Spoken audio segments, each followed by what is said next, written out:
What's going on, Husker fans? Welcome to the Husker Heisman Huddle on the Believe Podcast Network. I am your host, Sam Casaccio, with fellow hosts and Heisman winners, Johnny the Jet Rodgers and Eric Crouch. How are we doing today, fellas? Well, you guys be the host. I'm going to be the hostess today. Hostess with the mostest? Hostess with the mostest, Johnny. Giving you more of what you've been asking for. Well, we've had a good spring. We've had talked to a lot of great guests. It's been pretty incredible ride here, but we're coming to the end, and this week is going to be the spring football game. And I for one am pretty excited. I don't know about you guys. I'm hoping. I think we're going to finally win a game. Someone's going to win out there. There's always disappointment in the spring game, but I don't know. I'm excited for the players and the staff and everybody just to get one step closer to, what they're trying to create down at Nebraska right now.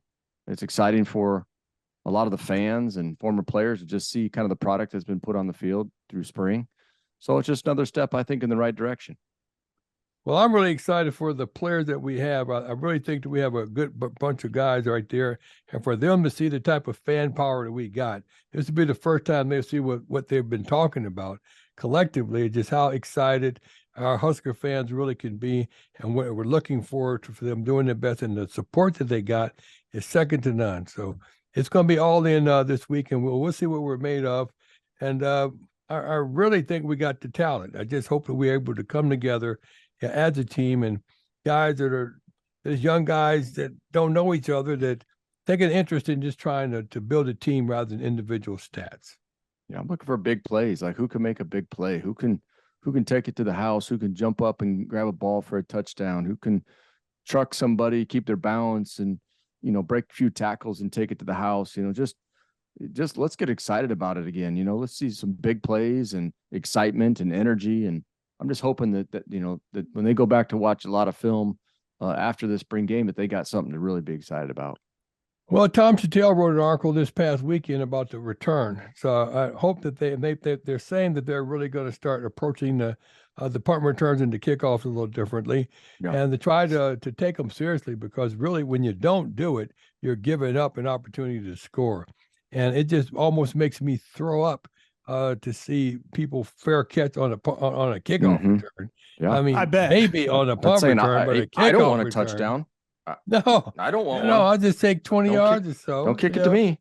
No. Yeah. I mean, and there's no danger whatsoever on a kickoff return that you're really going to, somebody's going to hit you before you catch the ball. You're going to have plenty of time to catch it and plenty of time for things to sit up and run it. So I don't understand what the point is that you're so afraid that there's the possibility of making a mistake, because as soon as you start thinking that way and you don't do nothing, you've already made a mistake.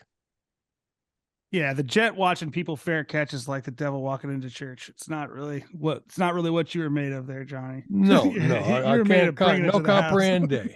No. Tell them about that chicken story, nothing. Johnny. Tell them about the chicken story. Oh, the chicken to death. That chicken chasing you around. Yeah, well, that's the way it all started. Well, they're chickens now. They scared of themselves. They won't even do it in practice, and they're afraid that they're going to make mistakes.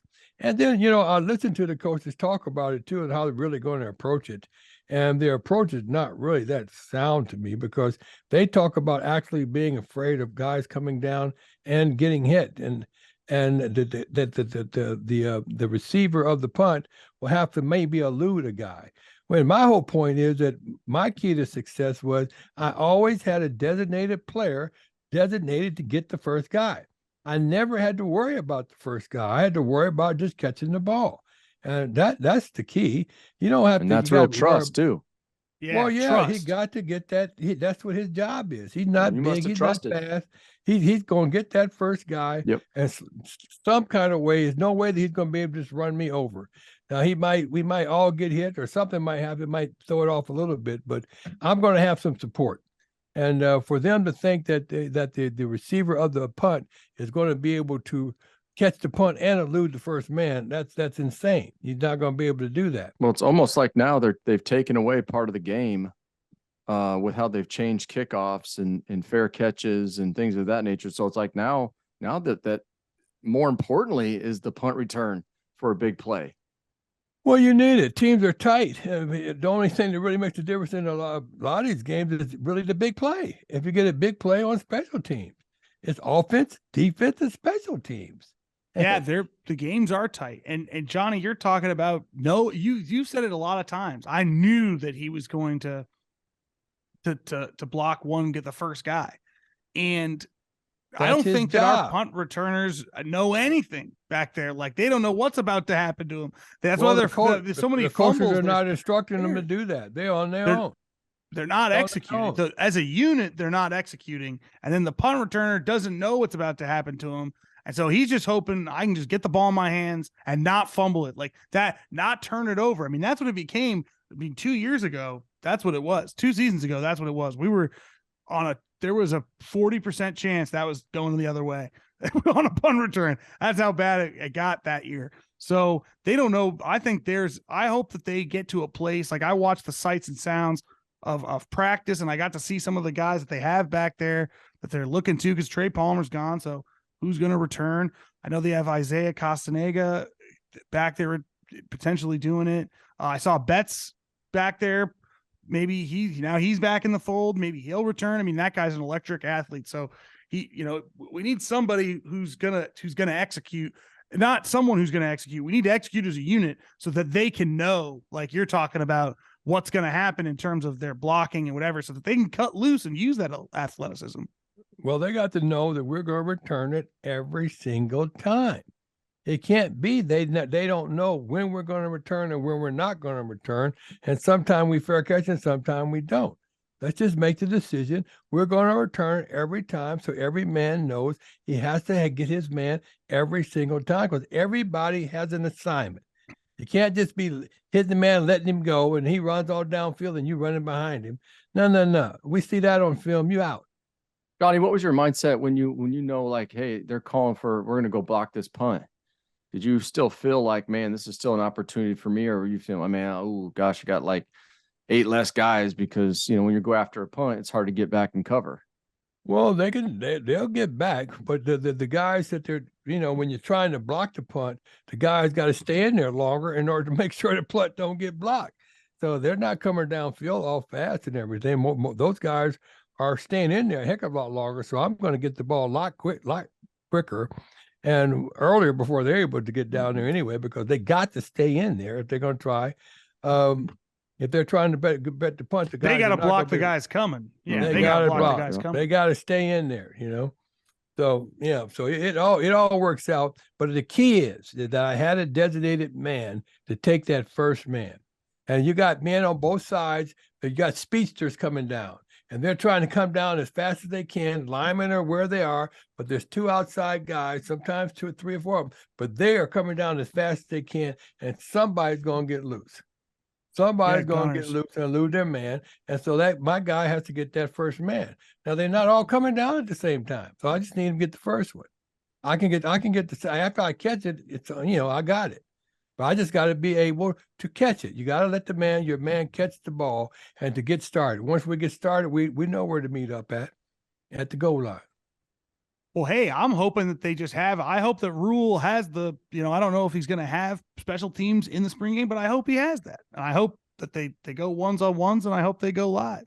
I mean, I know he talked about in the paper they're supposed to have it, so we should see what the attitude on it. But I don't see that they really understand it.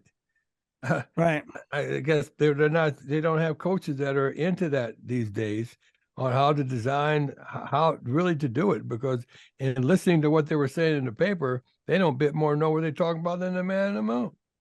Well, we'll get a chance to see it with our eyes. If they do it, that would be awesome. I think that's a great idea. If they to show, I mean, you can say special teams is important until you blue in the face, but then when you have a spring game, you have a scrimmage, we don't do it, and everybody, you've got the stands filled. These you're not going to do it. I get that there's a risk of injury, but I think that we have erred in the wrong direction on the live action injury front for a number of years now. Like, guys might get injured in football. I think what did Carricker say? It's not a contact sport; it's a collision sport. So I think that's always at risk. Like, if these guys don't practice, with it being live, practice special teams it being live enough to be able to just, hey, we're gonna play a scrimmage in front of everybody. We're gonna show we could go live. This will be an opportunity where we go live for a little bit. Yeah, I remember our practices. I mean, we'd sit there for 30, 40 minutes while special teams went through their. I mean, it was an important part of practice. We spent an ample amount of time on special teams, and I just remember watching and going, man, is this ever going to end? Like, as a quarterback, you're quarterback, like, you're not. Let's call some plays here, like, but to the point, like, of how important it is. I mean, if you're not practicing it, it's going to be real difficult to go out and perform it at a high level. Well, they got guys who look forward to it. They know it's their opportunity to have a big play, and they can't wait to get in there. And they know it's on. And if they get their block, everybody gets their man, do what they're going to do. We're going to have a big play, and it's going to make a big difference, and they're part of the deal. And it's an opportunity for them to shine. And we don't shine when I score a touchdown. We shine when everybody did their job, and we all did well. Because it was a team thing. It's not just me running a touchdown. It's the guy making sure I catch the ball.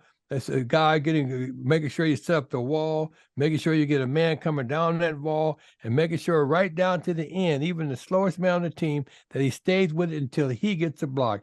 Everybody got to get a block. And if they get that block, there's some people that end up having a trophy named after him, the Jet Award. Talk to us about that. What's happening? They'd be the baddest men on the planet. Big week for you. You want to pump the event? You got a big week here. Well, we do. We got Kellen Winslow coming in here with the baddest man on the planet, one of the baddest tight ends of all time in my mind. He's your speaker. He's my keynote speaker coming in here. I really respect Kellen because, Kellen played in some of the greatest games ever. And he's the kind of guy who would just put his whole heart into the game, give it all the goddamn time. And it really pays off for him because he's very well respected. And I think he's the top one or two tight ends in the history of professional football. And I'm honored that he's coming down here to help us raise money for our scholarship program and to be able to be there with Darius Davis from TCU. Is our Jet Award winner, and he's one of the best men on the planet. I mean, we just got an all-star cast coming in here. We're sold out. Baxter Arena. We got 1,000 people on the floor. We expecting thousands that are coming into the stands. We might have the biggest sports program award ceremony going on in the country, and if not, we're building towards that. And we're putting a lot of people through school. We're able to raise nearly $1 million here coming up just awesome. In this week alone. And so I really respect that because we have so many opportunities in the trades right now for our people, and our kids don't really know about these trades, but to see sports or trades, it's like a double barrel shotgun. If you could go for sports, that's great. Put it in one barrel. But put education in the trades in that other barrel, and so you can have two barrels going at the same time. And that way you have a better chance of winning and guaranteeing your success for the future. But the Jet Award, it will be on this Thursday, on like buttered popcorn. He talking about highlights. It's going to be a blast. I always have a great time at that show. He does it right. Johnny does it right. He's got a black tie event. Everybody dressed to the nines. Well, we want you to dress up, and some of our guys, I'll have a tuxedo on. A couple guys have tuxedos on, but we dress up. We dress up. We have a pre-party, a VIP party. We have after party. We're there to party. I could tell you, it's on like buttered popcorn. You know how to party, Johnny. Oh yeah. You could wear a black or a white tuxedo. It's a party. Black. Black. Yeah, I got them both. Yeah, that's awesome, Johnny. I think it's great that you've done this award and that you've had these guys come in and you had Rule in and all that. So that's going to be great. I think. Yeah, Matt Rule is going to be our one of our keynote speakers. Trev Alberts is also going to be one of our keynote speakers. Tom Osborne, the governor. We have several speakers, some on tape and some actually going to be live. It's just going to be an all-star cast, and I'm just fortunate that I came along at a time where I just looked after all that time, it was the only category in college football that didn't have an award. Can you imagine? Guys are running 100-yard touchdowns and you don't have an award for it. And I was able to come up at a time where we could establish an award and give them recognition for something that is truly deserving. It's a 100-yard touchdowns. I mean, that's a bad deal. Yeah. Yeah. Really. Kick and then there in Nebraska, we don't even run the kickoff back. And we got guys running 100-yard touchdowns. Now, golly. Yeah, I mean, you see the impact. Thousands and thousands of yards every year, thousands of yards. Yeah, you see the impact, the lack thereof is it makes in Nebraska. So the lacking of it, you see the impact that it makes. It's obviously important. Has there ever been a Husker football player that's been up for this one, Johnny? Like nominated? Not for the top category. No. Because you started it, I think, after Pearsonell was here. Pearsonell was probably the last punt returner that we ever had that was worth even considering for this kind of an award. 2011, Joe Adams won it from Arkansas.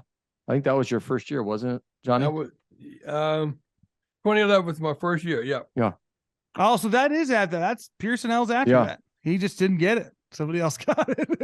But yeah, I mean, Tavon Austin, Ty Montgomery, Tyler Lockett, Christian McCaffrey, Adoree Jackson, Dante Pettis. I mean, these are some ballers right here. Those are some guys. Yeah. There's some big guys who won that award. And making money now. Yeah.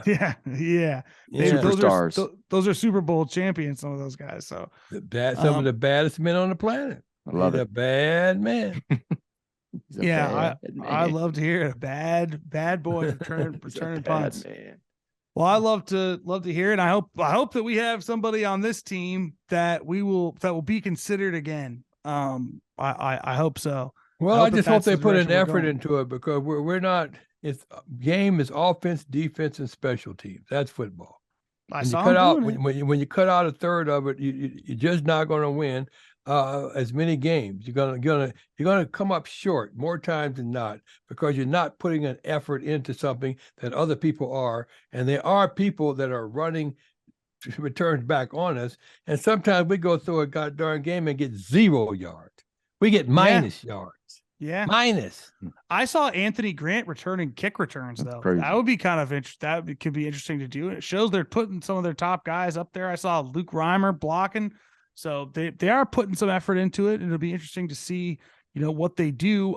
Mostly I saw wide receivers, like I kind of mentioned, returning. What do you guys think of, we haven't previewed that room this year. That's going to be interesting. We kind of got a new face to the room. Outside of Marcus Washington, these guys weren't here last year. Xavier Betts, we know from 2 seasons ago, but then he wasn't with the program last year. And then we added guys like Billy Kemp. Isaiah Castaneda was here last year, but I think he, outside of the first game against Northwestern, had very little impact and then entered the portal. It's interesting to have a couple guys like leave the team at some point during last season and then be back this year. But that's kind of the room. Normally you would think, we've talked about the QB competition last week with Casey Thompson being the returning starter. Marcus Washington, you'd think would give Casey a leg up with their familiarity, but it's a new team. It's a new wide receiver room, new offense. How do you guys feel about the room, I guess I should say? When you say the room, what are you talking about? The quarterback? Wide receivers. Oh, the wide receivers. Got some new talent. It's not a bad group. Let me see. Yeah, I haven't focused on too much of the receiver group as of late. But I look forward to it. I know that, spring is a chance for guys to shine a little bit. But the things that I look for, I'm just looking for guys that are selfless when it comes to receivers, because in this offense, I think they're going to spread the ball around. I think they're going to run the ball. So I think you're going to have to get nasty on the outside and you're going to have to want to block.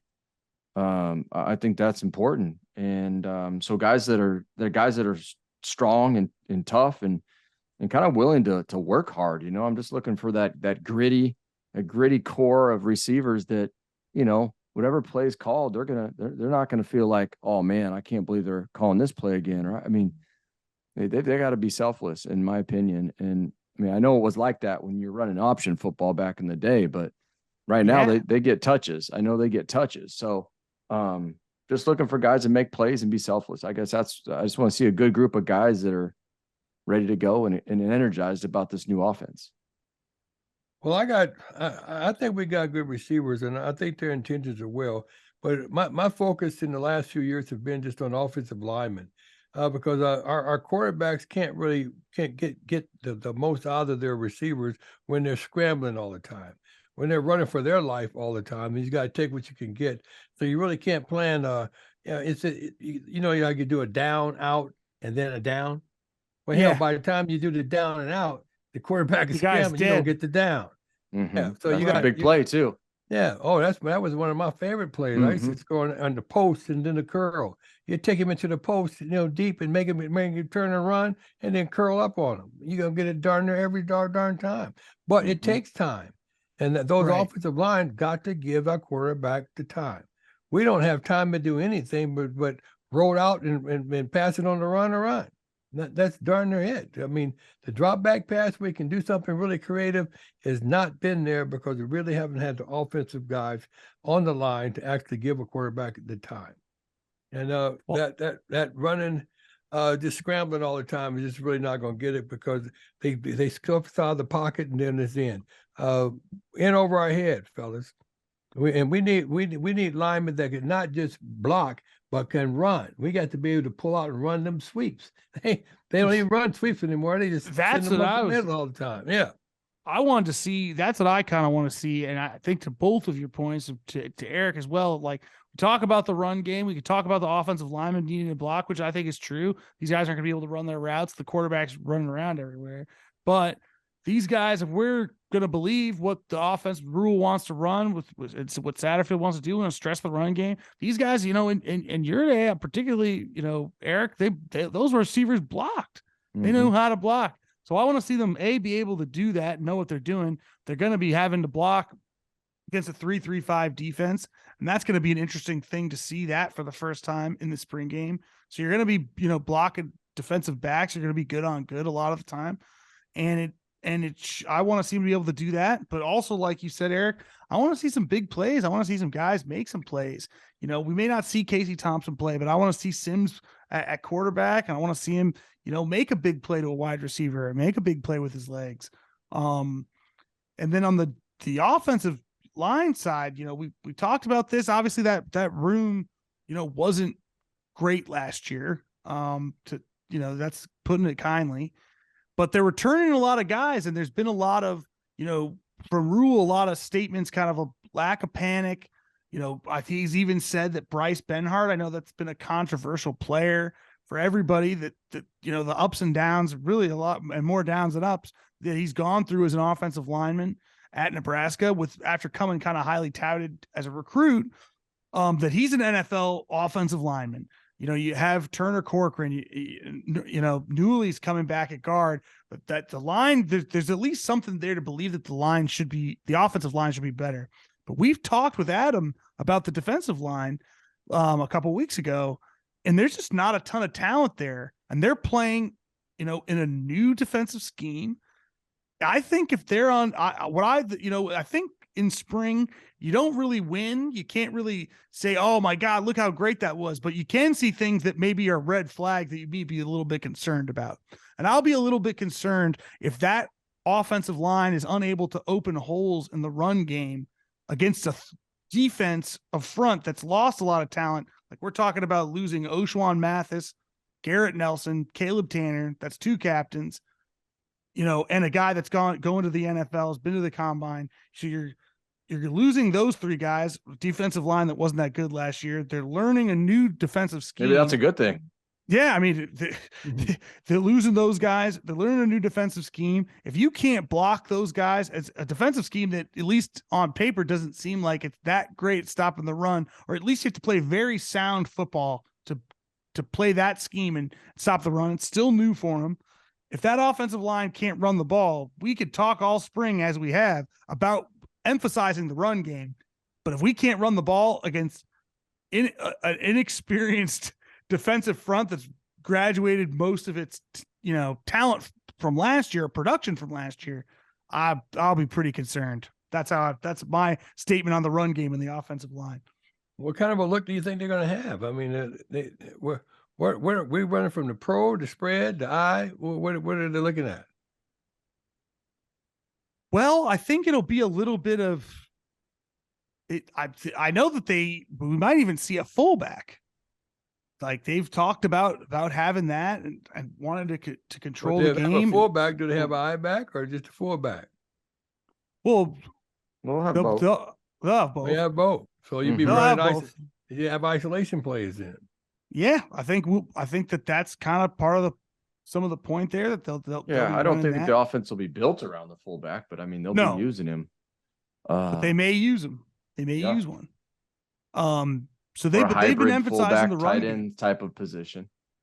Well, we should see some power run, like some football where they try to control the game.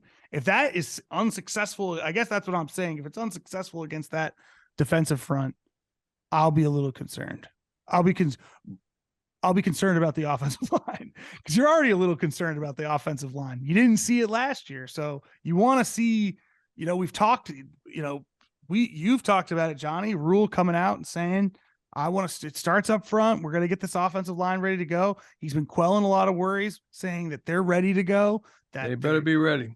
Mm-hmm. I better see it. I better see some blocks. I better see them opening some holes. Where the line can run too, I better see some open some holes. I remember when I was playing, I always had to block shit. I was on, wing backs. I was like a tight end. I had to block down on the tackles all the damn time. If I could do it, they could do it. We got to block. Everybody got to get a block. Yeah, I hope that they're doing that. I hope it's live. I hope that the defensive backs and that, if they're going to be 5 defensive backs out there, I hope that we see them kind of make some plays in the pass game. As much as I want to see the quarterback and the wide receivers make some plays, I want to see the defensive backs, maybe get a pick here or something. If that's the kind of defense we're going to play. Got to put that pressure on, blitz all the time. That means one-on-one coverage. So we got to have to cover them one-on-one. But we got to get some blitz. We got to put that pressure on them all the time. Well, we've talked a lot about being live, and I know that Rules talked about being live in practice. I've always wondered from you guys. You guys played in 2 different eras in Nebraska football. How much live work did you guys do during your practices, and what was your spring game like? Well, in my time, we went live at least once a week. Oh yeah, we were live once a week. I mean, every week. Seemed like offensive line was always live. I think we were always live too. We just didn't hit the quarterback. Yeah, you never really hit the quarterback, but everybody else was darn near live all the darn time. And we went live too. I mean, I think each week we were live at least. You do a goal line or ones versus twos or ones versus ones. You have that big battle. Just to stay fresh and keep it going. And those were, those will full go in the spring for sure. Oh yeah, definitely in the spring. Those weekly scrimmages. Yeah. We didn't go live during the year, but during the season. But during spring practice, we was live all the darn time. Spring practice, and Eric, what was your spring game like? Did they do 1s and 2s versus 1s and 2s? Is that kind of how they handle it? So that like the second offense is playing the second defense and the first offense is playing the first defense? Yeah, I think so. They kind of did I think like 1s and your 1 and 3rd offense against your like 2nd and 4th defense. Okay, like that. Right. Something like Might that. have been the other way around. Yeah. I mean, they mixed it up. They haven't done that in a long time. It's always kind of, I think last year it was kind of like a mixture of, there wasn't really a 1 and there wasn't really 2s, and they kind of just went out there and played each other. And then there was kind of like the 3s and 4s were kind of mixed too. I hope that they do, we talked about iron on iron, sharpen iron. I think everybody wants to see the 1s. I want to see the 1s play the 1s for like for a quarter at least. Mm-hmm. Well, we don't know who's 1s or 2s. Yeah. They're not designating That's true. ones right now. Whatever the depth chart is, you throw that out there, and people just have to go with it. Yeah, that's how you got to earn to be a 1, earn to be a 2, and earn to be a 3. but they have no one has earned to be anybody. They're just people playing positions right now that's really going to just have stand out. And I would think after the spring, they'll have to, when they go into fall practice, that we have to have some designation of who's going to start where. Well, right fellas, now, I don't think they're going to get any ones and twos and stuff like. I don't really think so. Well, I hope that it's like at least you know. Well, they're not I going just to put want out it the to depth be chart. They're not going to put out a depth chart right now. They're just, I mean, No. because internally, like, you know, they got to list people somewhere to, you know, you go to this group, you go to that group, you're next, how many reps you get. So Right. they have this stuff internally right now. So the players know how, you know, how it works. But what I think what Johnny's saying is they're not going to list anything permanent. No. And they maybe, you know, that comes later. That may even come late, like first game.